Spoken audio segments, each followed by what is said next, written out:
Hey, everybody, it's Doug Bursch, and you're listening to the Fairly Spiritual Show podcast, which is also being streamed live on Facebook and Twitter. And I don't know why I'm doing that, but I just am.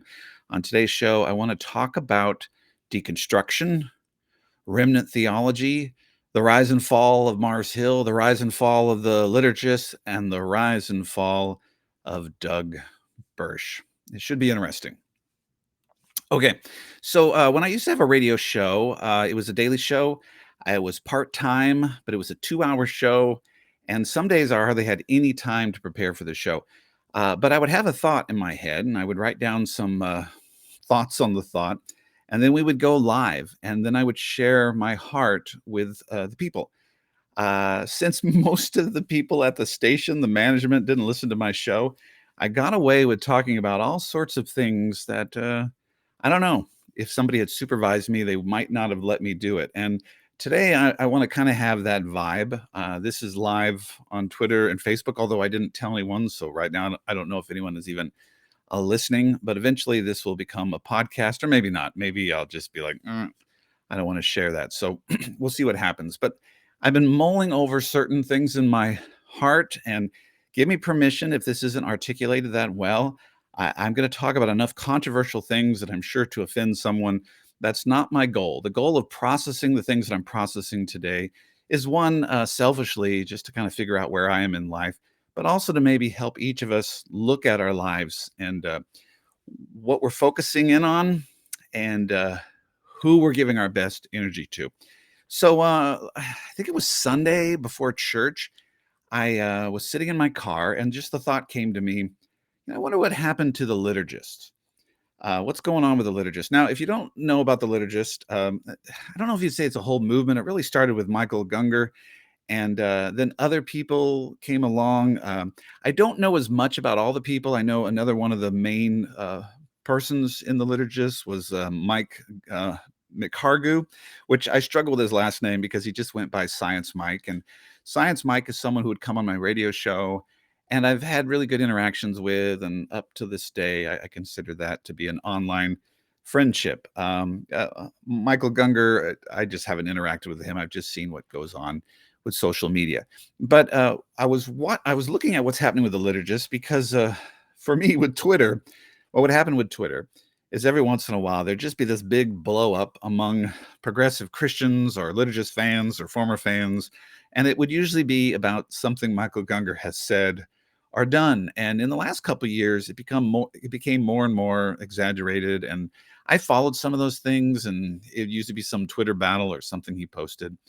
And it's just an insight to how people process the world. But I wanted to see, are they still around?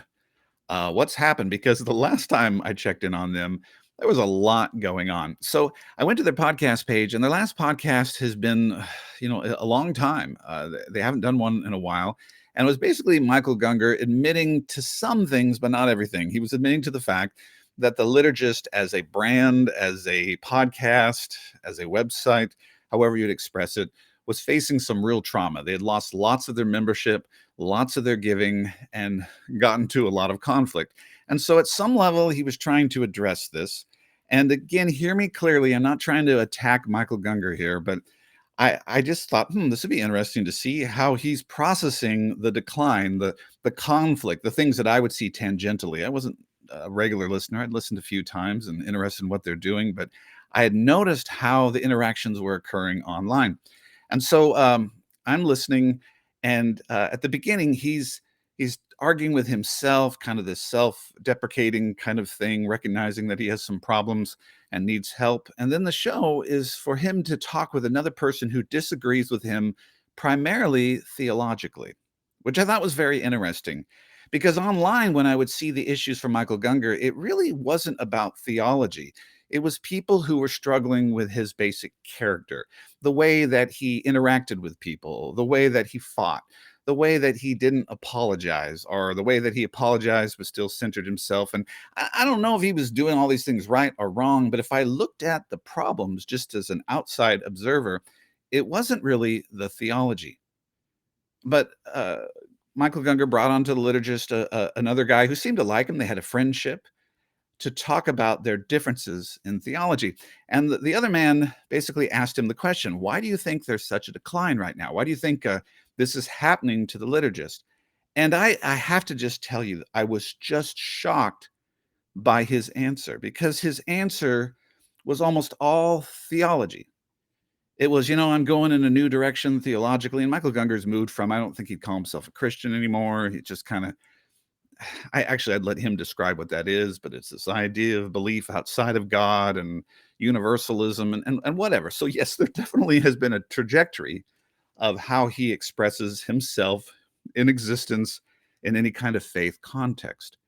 But the list of things that he gave for why he thought the community was basically falling apart, why he was losing, 60, 70% of his listeners, his donation, why he was facing all this conflict, is he gave almost 2 or 3 reasons that were all theological reasons. But he didn't list, and maybe he listed it later because I stopped listening, because this was just the beginning of the podcast. And this is his first, this is his first attempt, as things are falling apart around him, to kind of give a clear understanding of, I kind of get what the problem is. And he put the problem almost primarily, well, actually at the beginning he did, primarily in terms of theology, which was odd to me. Because if I were to look at it, the problem is more than theology. It's an issue of the person, the character, personality issues, people who love him, friends, people who are rallying behind the expression of the liturgist were frustrated with the way he was treating people. Now, hear me clearly. I'm not even saying he's treating people wrong. I have an opinion about that. But he couldn't even say that the conflict was that people don't like how I treat other people. People don't like how I abide with other people. They don't like how I'm handling conflict. They're disagreeing with how I'm trying to reconcile, or how I treat people fundamentally as image bearers. That didn't even come up. And it showed me how he could be very blind to one of the fundamental issues that is going on in our life. And before you think this is just, let's attack him or defend him, it just reminded me that regardless of where we are on the theological spectrum, if there is a spectrum, regardless of our politics, whether we're far right or far left, if we consider ourselves incredibly progressive or incredibly conservative or all along the spectrum there are actually a lot of similarities in how we function in the world. And that's what I want to focus in on today. And it's going to be hard for me to express this. But I hope, if you stay with me through this, you're going to stay with me. Most people are going to come in and be like, I don't want to have anything to do with this, but I need to process this out loud. I'm seeing with the liturgist the rise and fall of the liturgist. I take no joy in it. I'm not necessarily terribly sad about it. It's just the progression of a movement of people who came together in certain partnerships of leadership and partnerships of listeners, and had an identity that they defined themselves by, but conflicts occurred, and eventually there became this fracturing, and it might continue on or it might not. But what I noticed is, as one of the leaders, in fact, the leader now of that movement, because I know Science Mike and others have moved away from it and distanced themselves from the liturgist, the one who's remaining is still not really aware of what's happening, still thinking this is just a theological issue. And I thought about, and this is what I'd hope you would do. Could you think along with me, instead of distancing ourselves from others and saying, oh, that's just what they do? I like to think, how do I do that as well? Because that's a very common trait that humans do.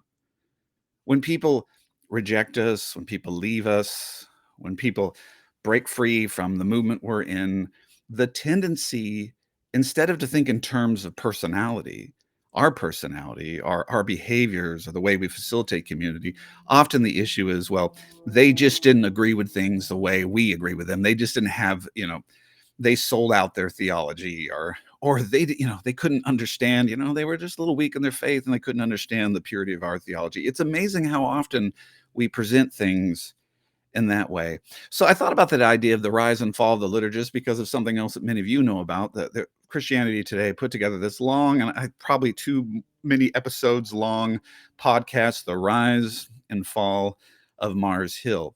And in that, they talked about primarily Mark Driscoll and the church that he formed, Mars Hill, and the great success it had, at least in terms of numbers and influence in the beginning, and how many things happened that eventually had that church fracture.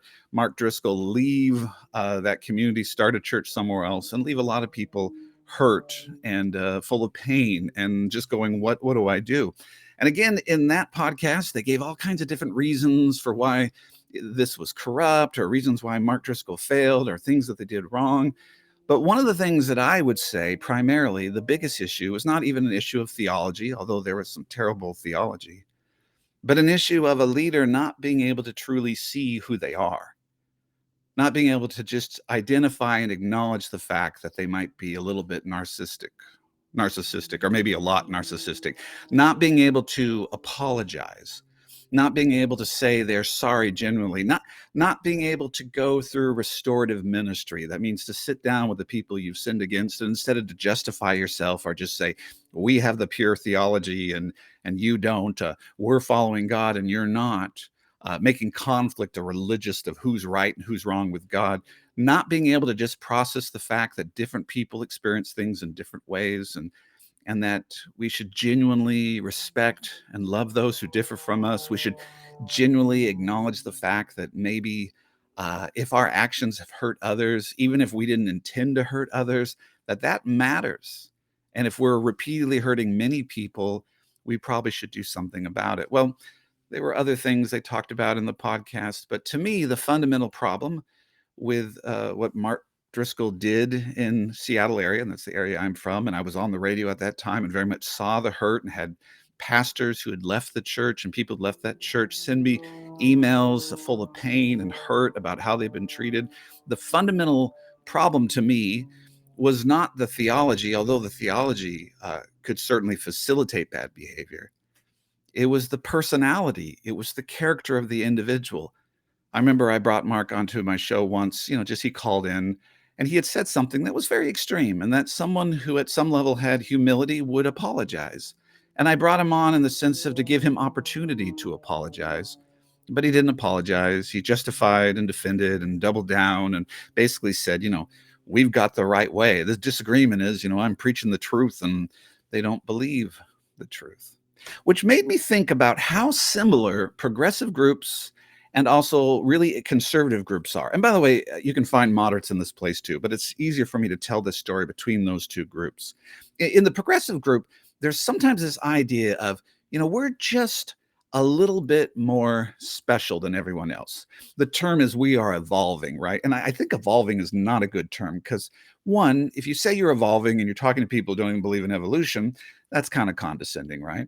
And evolving also kind of shows that, well, you guys are Cro-Magnon man, you're lesser than Christians and we have evolved. Now, I know maybe that's not the intent, but it creates this idea that we are at the pinnacle of what's right and true. We've discovered it. We're evolving. The rest are stuck in their ways, but we've evolved to a new level of enlightenment.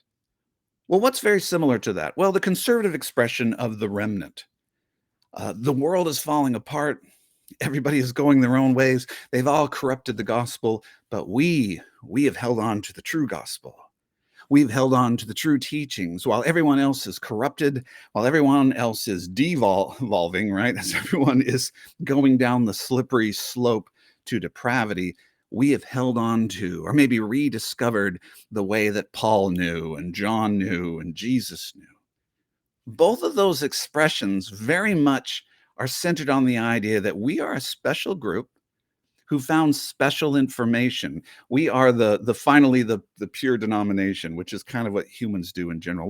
We're the pure denomination. We're the ones who have the Trinity right and our perception of God right, and how to interpret the Bible right, and how to look at scriptural authority right. We language it the right way. We know what is right. And so on one level, you have the progressive side of we've found what things are just, the past and should just kind of die with that era, and they're part of the prejudices and the ignorances of people who lived a long time ago, and now we've found the true source. And then you have on the conservative side, we've been able to move past all this modern, extremism and corruption to go to the core source, so you know how to really truly interpret the Bible and make your theology. On the progressive side, it's almost We are a little bit more enlightened than everyone, and on the conservative side, we're a little bit more righteous and holy than everyone else. Often, these groups unite by the fact that we're not like everyone else. We're just a little different, and the internet age allows us to do that, right? We can hang out with our little group of people or our large group of people and say, we're just a little bit specialer than everyone else. I saw that living in Seattle, in the Seattle area with Mars Hill, that there's a lot of extremism. I grew up in the Northwest. To me, it's just kind of being in the Northwest, but there's a lot of stuff that can feel hostile towards traditional Christianity. And you could see how Mars Hill became like this island, right? This place of safety. It's kind of like when immigrants come to the US and they go to the immigrant church so they can hold on to their culture and their rituals and, just find people like them who have shared experiences. And I don't think there's anything wrong with that, right? There's just a place to unite. Well, you saw that among Christians. They wanted to gather together, but they had more conservative upbringings. And here was this island of Mars Hill, and it wasn't just a little island; it was a big island. And then the bigger the island got, the more it validated the fact that, hey, I must not be crazy. Maybe I do believe something that's true and right, and maybe we do have the right thing because there's thousands of people with me, and we're in this growing movement. So I must not be alone, and maybe I even have the right view of God. It's kind of the power of like, remember Promise Keepers. If you get 40,000 men in one stadium, there's a sense of I'm not alone. It's okay for me to have faith. I know sometimes you like to belittle Promise Keepers and all, but that sense of, yeah, I'm not a fool to believe in Jesus because, my television really doesn't show good examples of Christians and my culture doesn't. But here I am among 40, 50,000 other men who are professing Christ, and you feel less alone. But there's also this idea that we become this special group, and that is, fundamentally human, but it's also fundamentally American. Americans love to define themselves as we're just a little different than everyone else. Almost every American likes to just, I'm just a little different than everyone else. Again, today's going to be a lot of rambling, but I'm just going to go in for the long haul. You're either with me or you're not. This is kind of the heart where I've been messing around in my mind. But I used to facilitate church planting, like for pastors, couples who wanted to start a church. And it was a week-long intensive where they worked at, how are they going to structure the church? What are their values? And it was mission and vision and all these things that the people who ran the program wanted us to teach. But I went there primarily just to encourage these young couples who were ready to start a church. But one of the things I found with these young couples is at the end of the church planting retreat, people would get up and they'd share the vision of their church. They'd stand up and say, "Hi, I'm Ashley and I'm Jim." Sorry, I made them very, just Ashley and Jim. But there's a lot of those church planters, and we are going to go out and reach this community, and it's an unchurched region. And almost always they would say something like this: "Our church is going to be a little different than your average church. We're not going to be like your normal church." And then they'd give their presentation. Now, at the time that I did this, everybody was going to open a coffee shop. That just there was going to be lots of Christian coffee shops. And if they were really kind of on the edge, it was going to be, maybe a Christian bar. And then our denomination was like, well, you must go somewhere else because you can't have alcohol. But the reality is everybody thought they were going to be just a little different. But the irony is, you'd think after the 30th couple got up there and talked about how different they were going to be, that maybe that is the universal thing for American Christians is we all think we're different, and in thinking we're different, we're actually a lot the same.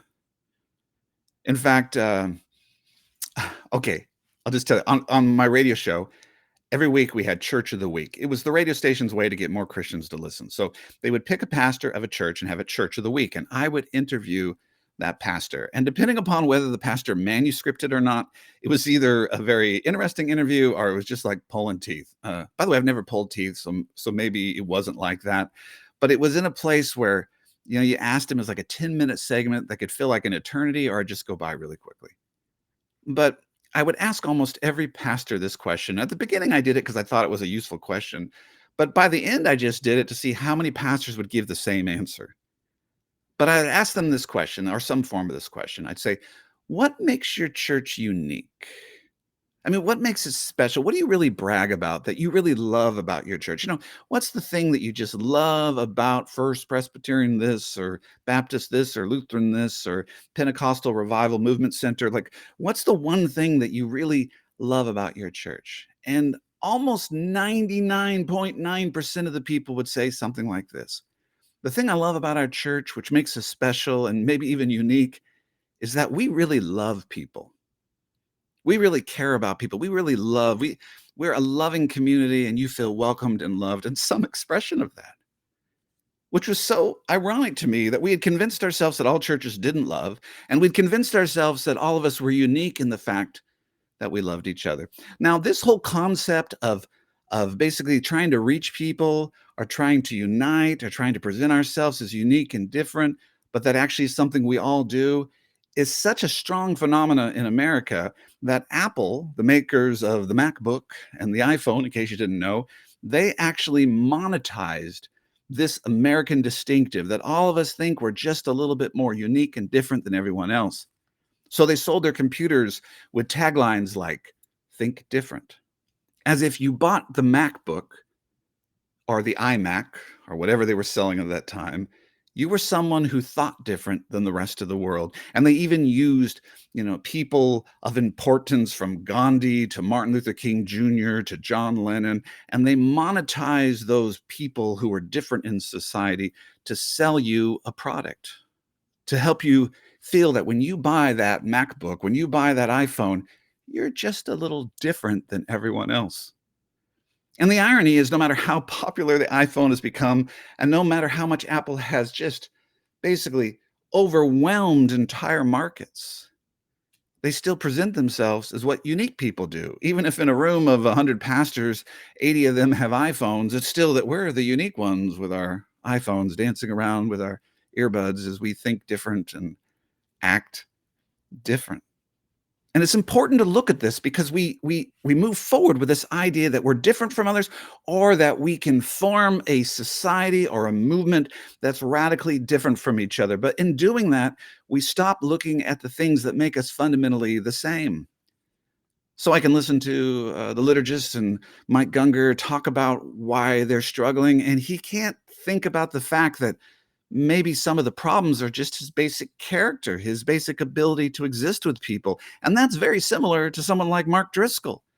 And his basic problem wasn't that others didn't believe in his theology and it's the liberal agenda or a political agenda. It was a human agenda that he couldn't exist in community because he couldn't apologize. There's a lot more that unite us across party lines, and it's not all positive. We're united whether progressive or conservative or moderate based on our unwillingness to apologize, by our inability to say we're sorry, by our reluctance to allow others to disagree with us without making it a "thus saith the Lord, I'm right and you're wrong." We all want to be unique and special and to say, well, our movement's a little different and our theology is a little purer and our whatever. But in doing that, we forget to look at the things that make us very similar. It's interesting. We so much don't want to look like the rest of the world and the rest of humanity that we create new words even to describe what we're going through, as if we only go through it in this age. I think about the word deconstruction. I have nothing wrong with the word deconstruction. It's a powerful word that can very much articulate what someone's going through. Now, deconstruction is a lot like evangelical, that depending upon how you did deconstruction, depending upon where you end up, it can mean many things. For some, it can mean a reshuffling of things. You take down your theological convictions and you kind of go down to the source, and then you rebuild back up with a different faith expression. For others, deconstruction is you had a faith expression, you deconstructed it, and you have no faith expression at all. So there's a whole gamut of what that means. But I think one of the reasons we gravitate towards this word is it makes us unique, because people have been deconstructing, whether that name has been around for all of existence. As long as humans have existed on this planet, people have deconstructed, but they haven't used that term. But I think we don't want to be tied to the terms of the past. We don't want to say that we're going through something that humans have just gone through. So we call it something different. Now, it might help us to explain what we're going through more carefully. Languages develop. We find words to help us specifically express who we are. But we also find language as a way to control things and to say, no, I'm not like that. I'm not like my parents or my grandparents or my great grandparents. I'm different. I'm deconstructing. But we all know, I think about my grandparents. I think about how many children died at birth. People who had faith, they loved the Lord, they served the Lord, they prayed, they lived good lives, and then God allowed them to get pregnant, and then their baby died. And their baby died, and then suddenly the world just fell apart, and their certainty about what is happening and God, what do you do or not do? And how could you allow for this to happen? And everything that constructed their faith kind of deconstructs, and then they have to figure out, do I believe in you, Lord? And how do I believe in you, Lord? And for some, you saw a depth of faith and maturity and a centralizing their life on what is true and important and real. For others, you saw an apathy and indifference, a depression about faith where they just didn't recover. But that was a process of deconstruction. Looking at man's inhumanity to man in World War II, the Holocaust, the lives lost, any war, let's pick a war, right? The Civil War, the brutality between states. People had an idea about what people would unite around, what God would do, and then God didn't show up, and God allowed millions to be killed, and God didn't show up, and God didn't show up when he allowed your son to get sick and to die, and God didn't show up when he allowed your spouse to have an affair and to cheat on you and to leave you. And those are all areas where faith has been deconstructed, or the person you believed in and loved and cared about betrayed you. So again, I'm not talking about it's wrong to use the word deconstruction, but sometimes I think we even like to point out, well, what I'm going through is unique, and the reality is it's not unique. Sadly, it's not unique. I don't quite know where I'm going with this, so again, if you're with me, thank you for the two people who are. If we're honest, and this is going to come to me. I'm entitling this "The Rise and Fall of Douglas Bursch." Thought I'd put my full name in there. The Rise and Fall of Douglas Bursch. Although I don't know if there's been that much rise, but it's definitely the fall. I think if we're honest, maybe you don't have this struggle, but if we're honest, a lot of our theological formation is escapism. We're trying to escape the inevitabilities of existence. We're trying to create some sort of utopian expression that keeps us from going through what our parents went through, our grandparents went through, our great-grandparents went through, and Adam and Eve went through. We're trying to create, and I, by the way, I believe, even doing this, I believe in transformation. I believe in working towards better things. I don't believe, just in inevitability and whatever. I believe we're supposed to fight against injustices. I believe that apathy is not the correct response to God moving in the world or to injustices in the world.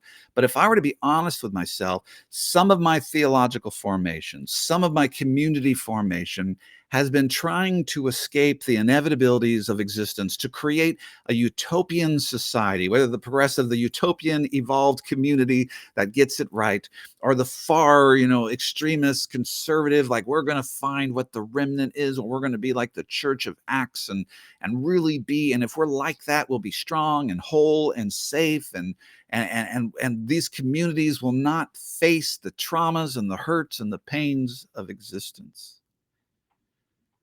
It's a utopian conviction that we will create a community, a movement, a theology that escapes the inevitabilities of life.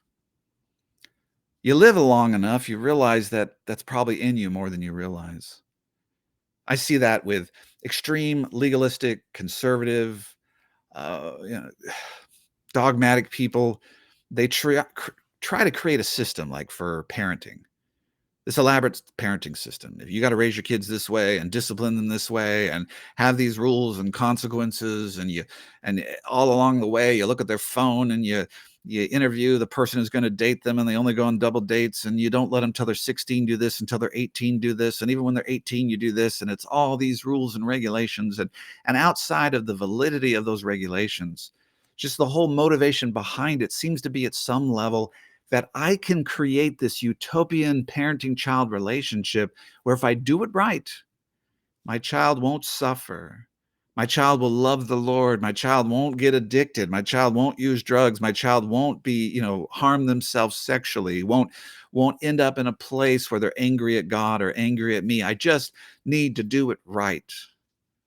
But that utopian conviction is also in, I don't know, whatever your expression of the most progressive expression of it. I'm just going to, whatever the kids want, I'm going to validate that. I'm not going to project my spirituality on them. And I'm going to create this safe environment. Like, I'm a guy who doesn't believe in legalism. I didn't spank my kids. I love my kids. My kids are turning out really well. But there's this part of me that still did whatever I was doing with this fear or this ego that thought if I could just do this all right, I could control their destinies.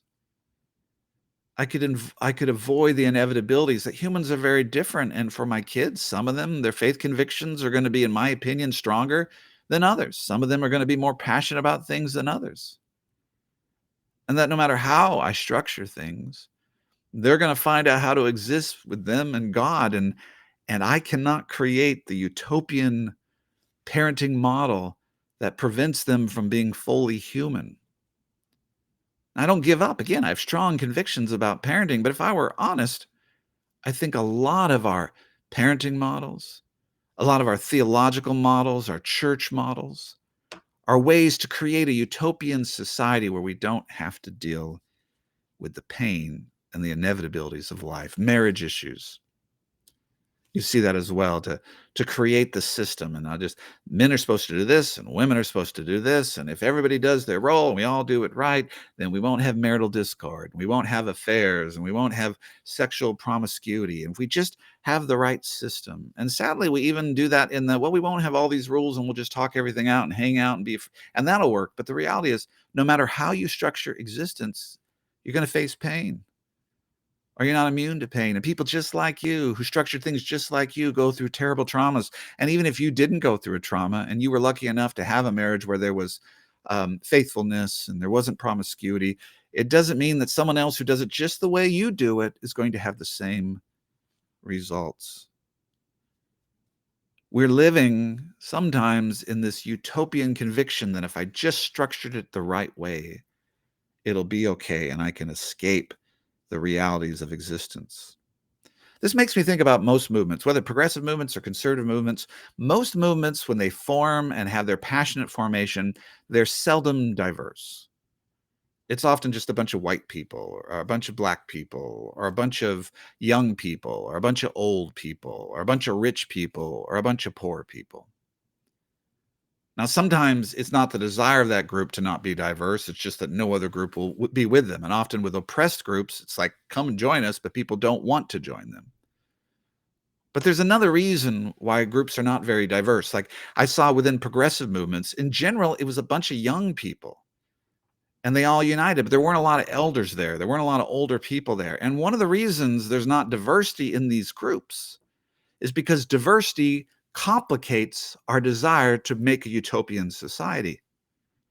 Because if just a bunch of young Christians are going to change the world gathered together, they can all be united in their utopian society. But if they bring in a 50-year-old woman or a 60-year-old man or somebody from a different perspective, or if it's a bunch of white progressives and they bring in progressives who are diverse and come from different backgrounds or different race or different ethnicities, they bring in different complications and say, well, it's not that easy. And actually, that's not what will happen. And actually, that's not utopian for this person or that person. My father would tell me this, and I agree with him. He says, sometimes elders have to be old. And why do they have to be old? Is because they have to have lived enough life that there's integrity to their faith. They went through the conflicts. They went through the disillusionment. They went through the deconstruction and came out on the other side still a person of faith. But sadly, in a lot of our utopian movements, there's not much diversity because we don't want those things. We don't want the older man or the older woman who's seen a bit in life to say, well, you're not going to be able to escape the pain. We don't want someone from a different race or ethnicity to say, well, that's nice of you to think that, but you're kind of living in a place of privilege that you really don't understand what the majority of the world has been facing through existence. And what happens even in these homogenous groups is conflict occurs, and the inability to deal with the fact that every group is going to have conflict and how do we go through it, we just break off into other homogenous utopian groups. And that's what we're seeing in the internet age. So we just fracture, and that's how we got all these denominations, and that's how we get all these different progressive groups, and how we get all these different remnant groups. And we fracture, and we find a group that can facilitate a utopian society and agree upon what relationships are, and what sexuality and marriage is, and what parenting is, and what friendships is, and what the authority of Scripture is, and universalism versus Jesus the only way. And we come to these groups, we find a way to unite until there's fracturing again. Okay, for the one person still with me, thank you. That's nice of you. I appreciate that. Where does this all take me? Well, today I just told you, these are the thoughts that have been in my head, and I'm certainly probably wrong in a lot of it, but this is just where I'm at. I've been thinking about my personal life, the rise and fall of Doug Bursch. I think if I were honest with myself, I've had a lot of magical thinking. A lot of like, I'm going to escape the pain of existence. And that kind of was the motivator of me even becoming a pastor. I'm going to become a pastor, and I'm going to facilitate a community. I'm not going to be mean like those mean pastors, or judgmental or critical.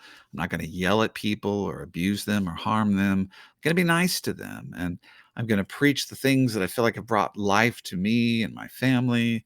And then others will be attracted to that, and they'll gather together. And even if we disagree, we'll still be loving and caring, and we'll still, find a way to move forward. And oh, that utopian existence. But I had a lot of magical thinking. And I thought that if I just structured the church a certain way, that I wouldn't face the pain that communities face. And here's the reality. No matter how you structure a church, you're going to face tremendous pain. And I'm telling you, what is this, 2 years into a pandemic? I have experienced tremendous hurt and loss and pain. And it got me a little disillusioned and angry at God. God, why won't you bring about this utopian community that I wanted? Why is it so hard? Why have so many people left? And the same thing is, well, they left because they don't have the strong theological convictions.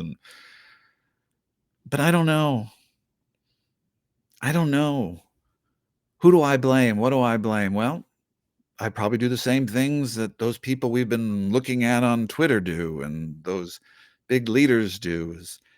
Well, first, I can blame others. I can say, well, the reason it's been a struggle for me is they've abandoned the way. And maybe they have, but that's where I want to go first. It's those people. I've got the way, I figured it out, and they've abandoned it. Or maybe I could do it this way. They're just not evolving. They're living in the past, and they're just not seeing what's central, and they're focusing in on secondary things. They're just not as evolved as I am. I could go that route. Or I could go at, they've given up on the truth, the gospel truth, that they've corrupted their lives. It's not an issue that they're not evolving with me. It's that they're actually being corrupted by the world. Or I could look at my fundamental flaws, that I'm not the best pastor. I'm not very relational. I don't really know how to connect with people. I like preaching and teaching, but I am awkward in a home group. Honestly, I like to be alone. And being that is probably hard. It's hard to be with a pastor like that. Like I don't like to reach out. I'm certainly, if people reach out to me, I'm with them and I love them, but I just try to protect myself. Probably also a bit of a mansplainer. Probably preach more than listen. I probably talk more than listen. And I'm often more concerned about my ego than other people. Even the size of our church is very small right now. And I look around sometimes and I think, I don't know, can we keep this going? But so often that's just kind of a self-focus. Woe is me. Oh, I'm such a bad pastor. Our church is so small, blah, blah, blah. But it's really not geared towards the people in the room, these beautiful, lovely, supportive people. or even geared to God. God, I love you. You didn't guarantee me anything. But the problem is my utopian idea of existence is kind of crumbling. So what do I do? So the rise and fall of Mars Hill and the rise and fall of the liturgist. I don't know if the liturgist has fallen yet. I don't want anybody to fall, but maybe, I don't know. Maybe move on to something else. The evolution of the rise and fall of Doug Bursch. Have you experienced some rises and falls? Like for me, it feels more like a fall. But just these ideas of what I thought life was about. Now, I really feel like there's good fruit to my life. So, and that could be arrogance, but I love my marriage. I love my family. I feel like the things I've lived and believed and taught are good, that there's health. I don't have a line of, thrown away people behind me. People have drifted away, but I don't have people I've excommunicated and forced to leave and angry things. It's just been distance, just kind of people go their own way. But I'm still caught with, what do I do? What's the answer? Now, I've gone so long, I might as well go a little longer. Don't worry, I'm closing. But as a pastor, that doesn't mean much. But I'm even just going to throw this in because I don't know where it fits. Someone listening might say, well, what you need is counseling. And you know what I'd say? Absolutely yes, but maybe not. And what I want to say about that is I like counseling. Our church, by the way, has announced anyone who goes to our church, if you need counseling, we want to pay for your first 2 visits. So that's my heart. And it doesn't have to be Christian counseling, it can psychiatric help, whatever is needed to help someone. I value counseling. But here, the utopian idea can be like, that's what will save us. It's pastors who manipulate people and harm them, so we need counselors to help them. Here's the problem, though. Counselors are just people. And you know that if you've had counseling, there's great counselors and there's terrible counselors. Some of my best interactions with people have been with counselors, and one of my worst interactions ever was with a counselor who facilitated an abusive interaction that I was a part of.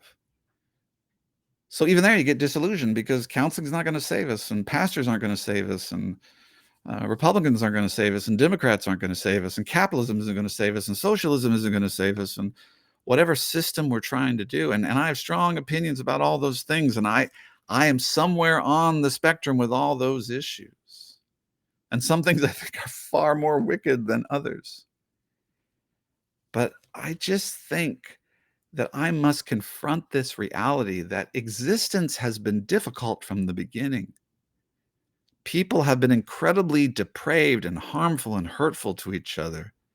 And terrible things have happened generation after generation after generation.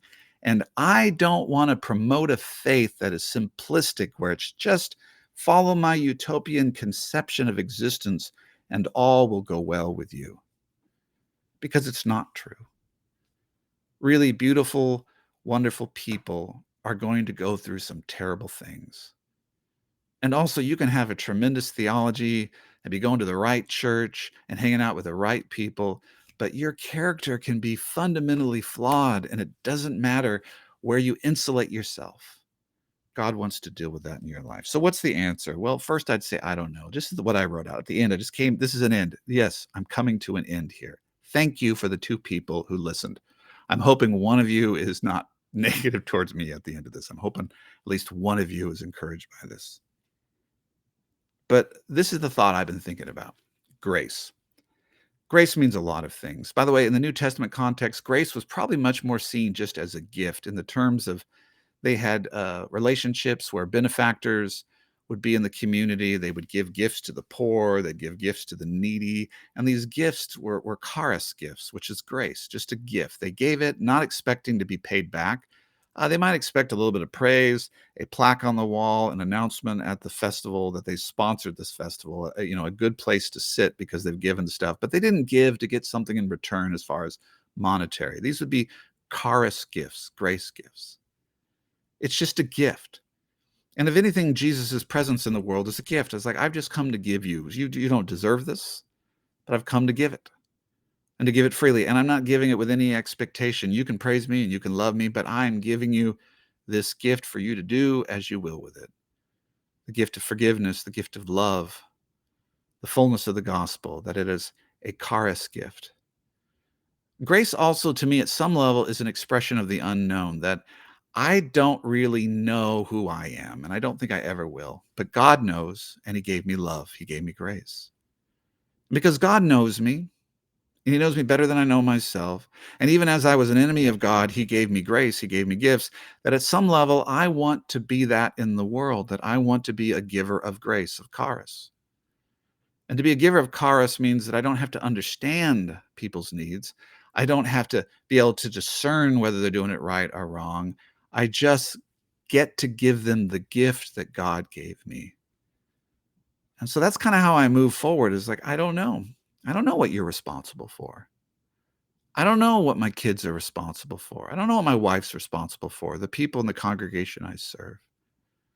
I don't know what Mark Driscoll and Michael Gungor and whoever's responsible for. Yeah, I'm going to speak about what I think is right and wrong, but I don't know their nature, their nurture. I don't know how God formed them. I don't know how much is hardwired. I don't know. I'm going to speak the truth in love. But the reality is, I have to live at some level with a concept of grace that I don't know and I don't understand.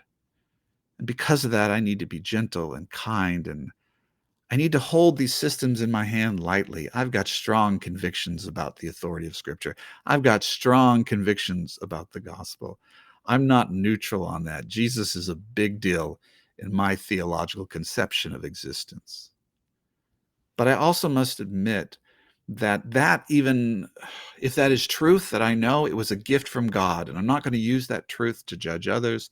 I'm just going to try to give it to others with grace, knowing that if they accept or receive it, that's between them and God. It's my job to give the gift to others that I've been given, and to give that gift in love. Love that flows from the truth that my existence is an expression of grace. My existence is an expression of grace. To exist, to have being, to be able to think about stuff, to disagree or agree with God and others. This is all a gift. And so I want to live this life as an expression of grace. So, questions to ask you: where are you at? Are you afraid to look at the things in your own life? When conflicts occur and struggles occur, is it, they just don't have the right theology, or the evolved theology, or, is it just, are you hiding out? Because I want to welcome you to a climate of grace, welcome you to a place where you're accepted and loved. But then in that acceptance and love, you can say, maybe the fact that these relationships keep fracturing is there's also stuff in me that's broken. And I don't know how to apologize. And I don't know how to be wrong. I don't know how to love. I just don't know. And I think I do. Maybe that's a good starting point. And maybe the mystery of God in our midst through the power of the Holy Spirit can find a way to unite us, even when we fundamentally don't know as much as we think we know. The rise and fall of me, regardless of my little kingdom planning, I trust that God's grace is enough for me, and that whatever I'm doing, whether I'm preaching or doing podcasts or writing books or welcoming people at Walmart, that I am with God and God is with me, and my worth is not dependent upon all that other stuff that I think is so important. Yeah, I know this is not a clear resolution, but I think if I were to give you a clear resolution, I'd probably be building just another utopian concept of existence that would eventually rise and fall. Love you guys. I thank you so much for listening. That is such an honor that you would listen to this entire thing. That is amazing. Thank you. If you want to know more about what I do, go to fairlyspiritual.org. There's past podcasts, less long, a little bit more focused. You can certainly read the book, Posting Peace, Why Social Media Divides Us and What We Can Do About It. Or my first book, The Community of God, A Theology of the Church from a Reluctant Pastor. I love you. I really do. And I'm praying for God's best for you in your life. All right. I will now end this form of the podcast.